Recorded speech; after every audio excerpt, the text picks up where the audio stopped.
Assalamualaikum warahmatullahi wabarakatuh. Waalaikumsalam. Alhamdulillah teman-teman sekalian, berjumpa lagi bersama saya, bersama channel saya Mas AR, dan alhamdulillah kali ini kita bersama Pak Muin ya. Pak Muin, beliau salah satu guru di Tursina Malang, betul ya Pak Muin ya. Nah, hari ini kita akan berbincang tentang ngobrol santai tentang pendidikan, ya, termasuk perkembangan pendidikan di era sekarang, juga tantangannya dan serba-serbinya lah ya. Dan itu nanti insya Allah akan dipaparkan sekilas santai, bincang santai dengan Pak Muin. Selamat pagi Pak Muin ya. Selamat pagi. Terima kasih atas kesediaannya bersama kami untuk mengisi konten kami di channel Mas AR. Kalau beberapa waktu lalu channelnya itu berisi materi ceramah atau materi-materi tajwid dan motivasi ya. Hari ini kita akan merubah sedikit settingannya ke perbincangan. Nah, nanti kembali lagi juga sama ke materi yang dulu ya, materi kuliah dan sebagainya. Langsung saja ya Pak Muin ya. Jadi kira-kira Pak Muin, kalau melihat pendidikan saat ini, apakah dirasa atau dikatakan sebagai pendidikan yang maju ataukah sebaliknya, khususnya di Indonesia ya, khususnya di Indonesia. Kira-kira gimana itu Pak Min? Baik, memang kalau berbincang tentang pendidikan itu tidak ada habisnya ya, karena memang pendidikan itu adalah salah satu aspek yang memang dibutuhkan dan menjadi salah satu faktor kemajuan bangsa. Nah, pada tahun ini bisa dibilang adalah tahun permulaan pendidikan itu kembali ke normal, dikarenakan memang beberapa tahun sebelumnya sempat terkendala dengan adanya COVID ya, sehingga pembelajaran dilakukan dengan daring atau istilahnya dengan jarak jauh atau dalam jaringan, sehingga itu menjadi tantangan tersendiri bagi para pengajar, para guru, para ustadz dan lain sebagainya yang menjadi guru. Maka mau tidak mau orang yang biasanya tidak berkecimpung dengan teknologi, seperti halnya tidak pernah mengenal aplikasi Zoom, kemudian Google Meet, maka mau tidak mau para guru utamanya yang generasi tua, artinya di sini misalnya berumur 45 ke atas, dituntut untuk bisa itu. Nah, salah satu kemampuan yang harus dimiliki oleh guru dalam aspek kemampuan teknologi. Nah, pada tahun ini alhamdulillah di akhir-akhir semester 2 ini COVID berdamai dengan kita, dalam artian sudah hampir hilang ya. Sehingga bisa saya katakan ini adalah awal yang bagus, apalagi pada tahun ini Kementerian atau Kemendikbud mencanangkan kurikulum merdeka gitu. Jadi memang bahasanya kalau kita lihat inovasi dari Pak Menteri itu ada aja mulai dari dulu menyimpelkan, bahasa saya menyimpelkan RPP, sekarang kemudian ada kurikulum lagi, ada kurikulum merdeka. Memang secara sekilas kita lihat kurikulum merdeka ini kalau misalnya kita tidak pahami secara mendalam itu nantinya akan menjadi buah simalakama. Karena memang kurikulum merdeka ini dituntut kemandirian yang sangat tinggi oleh santri atau siswa gitu. Jadi, nah, bagaimana apakah bisa meningkatkan maju dan tidak? Itu pendidikan itu nanti tergantung daripada yang pertama santrinya atau siswanya. Yang kedua adalah kesiapan gurunya. yang ketiga adalah sarana prasarananya. Yang keempat adalah lingkungan belajarnya. Nah, jika memang 4 aspek itu, meskipun ada aspek-aspek yang lain, tetapi aspek yang fundamental itu yang tadi, maka insya Allah kesuksesan belajar itu dan kesuksesan pendidikan akan diraih. Tapi kalau santri atau siswanya itu tidak siap, dalam artian tidak memiliki mental kemandirian, belajar mandiri, semangat tinggi, motivasi belajarnya tinggi, ya maka kurikulum apapun ya sangat sulit untuk kemudian bisa memajukan pendidikan di Indonesia. Makanya sebenarnya yang harus ditekankan itu adalah kesiapan anak, kemandirian anak dalam belajar. Nah, jadi di antara yang paling penting itu ya, yaitu siswa. Jadi siswa, kemudian guru, sarana prasarana dan lingkungan. Tapi begini Pak Muin, apakah dengan adanya kurikulum merdeka tersebut itu tidak membuat siswa menjadi dalam tanda kutip manja gitu, atau kurang lebih dia menyepelekan belajar? Nah, karena sudah merdeka kita enggak begitu, atau seperti kita zaman dahulu pada waktu masih kecil dikejar ini itu sehingga kita lebih rajin gitu. Nah, itu gimana Pak? Jadi memang kurikulum merdeka yang seperti yang saya ungkapkan tadi itu lebih kepada seorang guru itu menjadi fasilitator. Oh gitu. Nah, itu sebenarnya berangkat dari 2 filsafat ya, filsafat pendidikan atau kalau dalam teori pedagogik itu ada teori konstruktivistik dan positivistik itu. Jadi positivistik, kognitivistik. Nah, itu memang harus memandang bahwa anak dalam belajar itu tidak didominasi oleh guru. Memang ada bagusnya gitu. Nah, cuma di sini 2 teori tadi itu mensyaratkan santri atau siswanya itu harus memiliki motivasi belajar yang tinggi dan juga kemandirian belajar. Nah, kalau itu tidak ditopang dengan karakter atau mental santri seperti itu, maka yang terjadi itu adalah anak-anak akan semakin tidak mau belajar. Gitu. Jadi semakin meremehkan karena ketika misalnya guru memberi peluang silakan berdiskusi, ya mereka tidak akan mau bisa berdiskusi. Karena apa? Karena diskusi itu menuntut satu, paling tidak mereka memiliki informasi yang akan didiskusikan. Gitu. Tapi kalau mereka tidak punya informasi, tidak ada kecakapan untuk mencari informasi, misalnya membuka buku, membuka internet, mencari bahan-bahan sumber-sumber belajar yang lain, ya maka seperti yang saya katakan tadi, kurikulum merdeka itu akan menjadi buah si malakama gitu.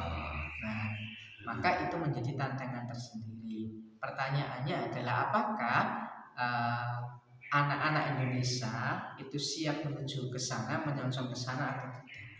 Nah, kalau kita lihat secara sekilas mental santri atau anak-anak Indonesia ini, kalau boleh saya bilang ya belum siap ke sana. Gitu. Kalau siap pun itu hanya segelintir dari misalnya, belum sebagainya. Kalau dari 100 orang mungkin kisaran di angka 10 sampai 20. Harus sedikit yang siap. Sehingga tantangannya itu adalah kalau kita melihat pendidikan di Jepang, yang harus ditanamkan itu adalah waktu di TK. Jadi TK mulai dari awal. Jadi tidak kemudian mulai dari tengah. Kalau mulai dari tengah mentalnya sudah misalnya biasa-biasa saja ya sulit gitu. Makanya ini menjadi tantangan tersendiri bagi pendidikan yang ada di Indonesia. Benar-benar. Jadi ibaratnya pendidikan itu harus dimulai dari sejak dini. Jadi saya pernah membaca juga itu Pak, mungkin entah di Jepang atau Amerika Serikat. Jadi orang-orang sana itu lebih tidak takut kalau anaknya itu tidak mahir matematika, tapi takut apabila anak-anaknya itu tidak bisa mengantri. Nah, karena itu juga pendidikan karakter, pendidikan moral dan lain sebagainya. Nah, ini agak menjerumus dan nanti bisa diberi closing ya Pak Muin. Bedanya pendidikan merdeka dengan konsep pendidikan merdeka itu ya tadi kurikulum merdeka dengan pendidikan pembebasan itu. Kita akan mengenal pendidikan pembebasan ada Paulo Freire itu dulu yang pernah memaparkan itu. Iya. Terus di Indonesia juga ada Mansur Fakih dan sahabat-sahabatnya. Itu bagaimana itu Amin? Kalau kurikulum merdeka itu kan lebih kepada bagaimana materi atau misalnya guru itu memperlakukan peserta didik gitu. Jadi sebagai fasilitator, kemudian juga tidak mendominasi kelas, belajar kelas, tidak seperti pada zaman kita dulu ya, guru itu satu-satunya sumber belajar lah gitu ya istilahnya. Dulu seperti itu. Jadi guru ya ceramah, menerangkan dan sebagainya saja. Nah, harapannya dengan kurikulum merdeka itu adalah mengusung bagaimana memposisikan guru itu sebagai fasilitator dan siswa itu dia memiliki kebebasan dalam artian belajar, tapi bukan bebas secara brutal ya, tetapi guru itu tetap memantau, memberikan ruang waktu untuk mereka mencari informasi yang diperlukan oleh santri atau siswa. Itu kurikulum merdeka atau pendidikan merdeka. Nah, tapi kalau pembebasan pendidikan atau pendidikan yang membebaskan itu lebih kepada berangkatnya itu adalah ke sosial, dalam artian bagaimana pendidikan itu bisa dirasakan oleh seluruh semua orang atau seluruh sivitas akademik, tidak tergantung pada si kaya, si miskin dan sebagainya. Jadi lebih kepada pemerataan pendidikan lah bahasanya. Jadi pendidikan itu biar tidak hanya dikotomi oleh orang-orang tertentu. Jadi semuanya bisa merasakan pendidikan itu, termasuk pendidikan murah juga, gitu ya. Nah, satu lagi nih, Pak Muin ya, tentang biaya pendidikan. Nah, bagaimana menurut Pak Muin? Terkadang kita melihat sekolah itu semakin mahal biayanya, itu semakin diminati. Iya enggak? Semakin mahal biayanya semakin diminati. Itu agak aneh juga. Makin lebih mahal makin diminati. Apakah itu berpengaruh juga terhadap perkembangan karakter dan juga intelektual anak? Padahal ya belum tentu juga atau amin. Nah, walaupun ada yang mengatakan iya pendidikan mahal ya memang banyak diminati karena fasilitasnya juga banyak. Nah, itu. Tapi nanti akhirnya kan kasihan dengan sekolah-sekolah yang ada atau sekolah-sekolah biasa yang tidak mampu memberikan layanan fasilitas yang memadai dan biayanya biasa juga itu. Gimana Pak Muin? Jadi gini Mas Amin, memang kita melihat di Malang Raya saja itu ada sekolah-sekolah tertentu yang memang mereka itu sudah menentukan segmentasi pasarnya, jadi mangsa pasarnya. Ada juga yang dia itu mangsa pasarnya itu kalangan ekonomi ke bawah, jadi menengah ke bawah. Ada yang sedang, ada yang tinggi. Nah, beberapa lembaga pendidikan yang salah satunya itu di sekolah saya itu memang mengambil segmentasi pasarnya itu adalah untuk orang-orang yang dari aspek ekonomi menengah ke atas. Oh gitu. Ya, kenapa seperti itu? Karena memang yang pertama mereka didasari agar orang-orang yang agniya kalau bahasa Arabnya itu orang-orang yang kaya, yang dia beragama Islam itu tidak lari kepada pendidikan orang-orang yang orang-orang yang berseberangan dengan agama kita. Cenderung ke barat gitu ya. Atau misalnya dia karena melihat kualitas pendidikan yang dicanangkan oleh orang-orang yang non muslim itu lebih bagus misalnya. Nah, biar tidak ke sana. Jadi makanya dibentuklah salah satu model atau lembaga pendidikan itu yang memang menarik minat orang-orang yang kaya. Karena memang salah satu tantangan biasanya kalau zaman dulu itu pondok itu apa ya, kalau nggak pendidikan nggak afdol gitu ya. Dan memang dari aspek kebersihan yang kurang. Nah itu kalau orang-orang yang paham ngerti tentang kebersihan itu anti. Nah ini adalah salah satu bentuk upaya agar orang-orang yang suka tentang kebersihan dan sebagainya itu bisa beralih ke sana. Nah itu segmentasi pasarnya. Nah apakah bisa menjamin? Tidak ada sesuatu yang bisa menjamin kecuali Allah.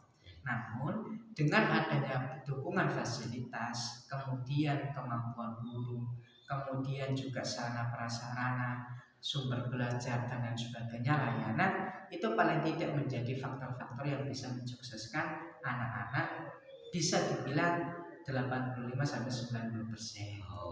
Nah, adapun untuk kesuksesan belajar itu memang itu menjadi salah satu faktornya, tapi bukan satu-satunya. Jadi kalau misalnya ditanya apakah bisa menjamin, tidak bisa menjamin. Kenapa? Karena semuanya itu akan saling berkaitan.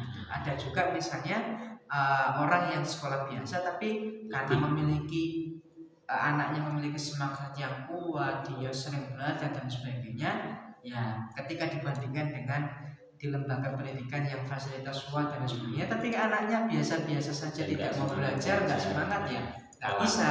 Tapi kalau sama-sama semangat belajar, pasti yang lebih unggul adalah yang ada di lembaga pendidikan yang memang dari aspek fasilitas itu lebih menunjang. Karena memang sekarang gini, pendidikan murah, tetapi kira-kira gaji gurunya berapa? Dikira apa? Sehingga guru mengajar di banyak lembaga pendidikan. Nah, itu kan artinya perhatian terhadap lembaga yang bersangkutan itu kan kurang terhadap guru ya. Nah ini kritik juga itu. Nah gitu, sehingga bahasanya ya kita ngajar ya sekedar ngajar, memenuhi jam aja, tapi tidak memikirkan bagaimana mengembangkan. Nah biasanya lembaga-lembaga yang dia itu mahal dan sebagainya itu menuntut guru hanya mengajar di tempat satu tempat itu aja, biar maksimal. Nah biar maksimal, biar bisa mengembangkan. Ini menarik Pak Muin dan teman-teman semua ya. Tapi tadi ada satu istilah, mohon maaf, ada istilah pasar. Nah, apakah nanti sekolah itu seperti pasar? Ada ini lembaga pendidikan dan beda antara lembaga pendidikan dengan pasar gitu. Ini pernah diungkapkan oleh salah seorang tokoh juga ini Pak Muin. Sekolah kok bisa dikatakan pasar kan begitu kan? Ayo bagaimana ini? Jadi gini, istilah pasar itu bukan berarti diistilahkan seperti pasar kita belanja gitu ya. Nah, tetapi maksudnya itu adalah target, sasaran dakwah kita. Jadi yang kita dakwahi itu yang seperti apa gitu. Apakah kita menentukan dimulai dari yang ekonominya tinggi ataukah sedang ataukah yang biasa. Nah itu penting. Kenapa? Karena itu nanti berpengaruh terhadap paradigma pola sistem pendidikan kita gitu. Jadi kalau misalnya kita mau memangsa, contohnya bukan memangsa, istilahnya kita membidik targetnya itu membidik, targetan kita itu adalah anak-anak yang kalangan biasa gitu, kalangan yang ekonomi ke bawah dan masyarakatnya bisa merasakan pendidikan. Maka desain pendidikannya ya beda, termasuk biaya pendidikannya juga beda. Jadi yang harus kemudian dilakukan oleh orang-orang yang mau mendirikan lembaga pendidikan itu harus ditentukan dulu kira-kira sasaran dakwah kita itu seperti apa, lingkungannya seperti apa, orangnya juga, ekonominya. Itu penting. Jangan sampai kemudian kalau kita ingin semua misalnya bayarnya sekian, tapi kalau bayar sekian ditaruh di ekonominya yang biasa kan nggak mampu, kasihan.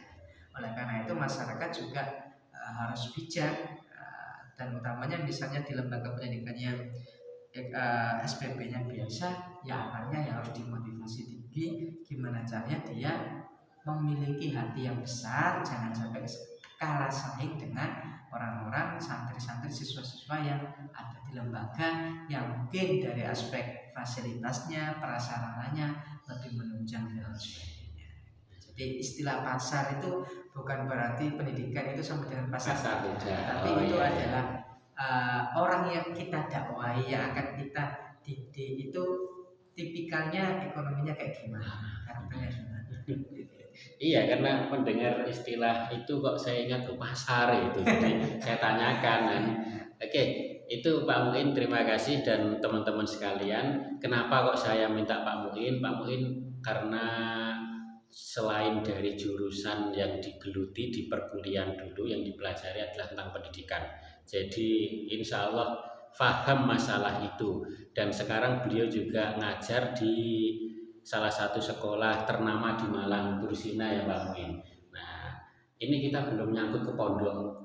Padahal Pak Muin ini juga alumni pondok dan sekarang mengelola salah satu asrama yang ada di Malang. Jadi, tapi nanti saja itu perbincangan tentang pondok, termasuk tadi Gudiken dan lain sebagainya. Biasanya ada di pondok itu saya pernah mendengar anak pondok itu harus membawa timba yang besar. Semakin besar timbanya maka semakin banyak ilmunya gitu. Saya nggak paham itu apakah timba dalam artian timba bak ember untuk ngambil air ataukah timba yang dimaksud adalah pikiran, luasnya pikiran. Tapi itu nanti aja Pak.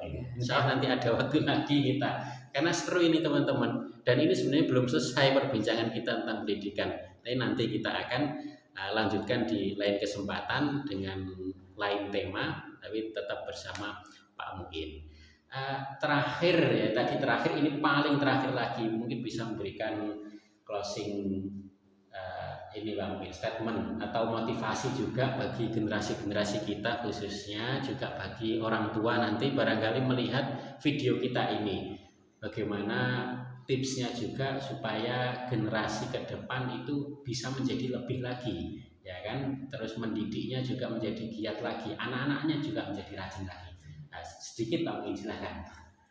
Ya baik, untuk pesannya adalah khususnya saya tujukan kepada orang tua. Yang pertama, memiliki kewajiban untuk memilihkan atau menempatkan anak-anak buah hati kesayangannya di lembaga pendidikan yang menurut para orang tua itu bisa memberikan, bisa mendukung kesuksesan dalam pengembangan bakat, minat, potensi, pengetahuan, khususnya adalah adab atau moralitas anak-anak, sehingga jangan sampai salah memilih lembaga pendidikan. Khusus untuk kemudian yang berikutnya untuk guru, ya jangan kemudian patah semangat. Bagaimanapun santri-santri kita, siswa-siswa kita itu mereka adalah tetap siswa kita yang harus kita bina, yang harus kita nasihati, yang harus kemudian kita didik agar supaya menjadi generasi robbani, generasi yang bisa dibanggakan oleh umat dan bisa mencerdaskan, bisa memberikan sumbangsi terhadap bangsa. Untuk yang siswa, harapannya jangan sampai kemudian terlenakan dengan gadget atau teknologi. Jadi harus arif, bijaksana dalam penggunaan teknologi, serta yang paling penting motivasi belajar sekolah itu harus ditingkatkan. Gapelah cita-cita dengan setinggi-tingginya agar kalian nanti bisa menjadi orang yang berguna. Khususnya yang saya tekankan adalah moral atau akhlak atau adab. Buat apa pintar dan lain sebagainya tapi tidak memiliki moral. Yang paling bagus memang pintar, moralnya bagus. Tetapi itu memang jarang. Paling tidak jangan sampai kemudian pintar kemudian moralnya rendah. Nah itu naudzubillah. Yang lebih bagus itu adalah tinggi moralnya, tinggi keilmuannya. Kalau nggak bisa ya biasa saja tetapi moralnya bagus. Itu insya Allah lebih membanggakan orang tua. Terima kasih Pak Muin. Jadi sedikit satu ungkapan saya khususnya bagi generasi muda atau anak-anak siswa sekolah, kalian adalah aset bangsa ya, maka jadilah yang paling baik dan terbaik hari ini, esok untuk masa depan. Oke, sekali lagi terima kasih Pak Muin atas kesediaannya untuk berbincang ringan bersama kami, dan kita akhiri dengan bacaan hamdalah bersama ya. Alhamdulillahirabbil alamin. Terima kasih. Sampai jumpa di lain kesempatan. Assalamualaikum warahmatullahi wabarakatuh. Waalaikumsalam.